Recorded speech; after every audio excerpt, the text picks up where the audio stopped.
I want to introduce this bill today by quoting the Taoiseach in his speech in this House last week, when he said, even if it wasn't for the climate crisis, for economic reasons and security reasons, we need to wean ourselves off our dependence on fossil fuels. The position outlined last week in this House is meaningful and it's hopeful because for once and at last it places our communities and our children and grandchildren at the forefront of policy making in energy in this country, and it sets out our plan for energy security. The LNG-free bill, which I'm tabling today, developed by the grassroots organisation Not Here Not Anywhere, who are here today and who I'm incredibly thankful to, and sponsored by myself, seeks to support the government's agreed position as outlined in the programme for government.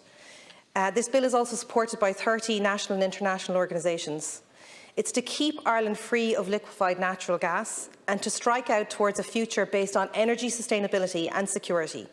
A future that will deliver us from the clutches of profiteers and despots who would happily allow this world to burn for the sake of a few more dollars. This government won't and can't allow that to happen. This has been a challenging year, 2 years maybe, for all of us, and just when we began to emerge from the COVID crisis, inflation has skyrocketed, particularly energy costs, placing households in Ireland under terrible and sustained pressure. No one should have to decide between heat or food. It is our generation that will decide the pathway forward. The pathway I advocate for, and for which this bill serves, is one where communities produce their own energy. They own it. They benefit from it. It provides jobs to their communities. It uses local natural resources without destroying those resources or the landscape around them. That is an attainable vision for energy in this country. It includes wind, it includes solar and perhaps wave. It must include an integrated European grid. Given our geographical riches and demographics in Ireland, Ireland has a better chance than almost any country on this planet of being entirely energy independent, and that will be mostly due to renewables. We are the country who could actually achieve this. The other path to take, the LNG path, the impacts of that were outlined in detail this week by the IPCC report, which issued a stark warning on just how close we are to devastation as a result of climate change. Building large-scale LNG infrastructure in Ireland at this point will lock us into fossil fuel use for decades to come. And it is an even worse path than that because it is a polluted path. It's a dangerous and dirty industry, huge in space, in the space it requires, but minuscule in the provision of employment.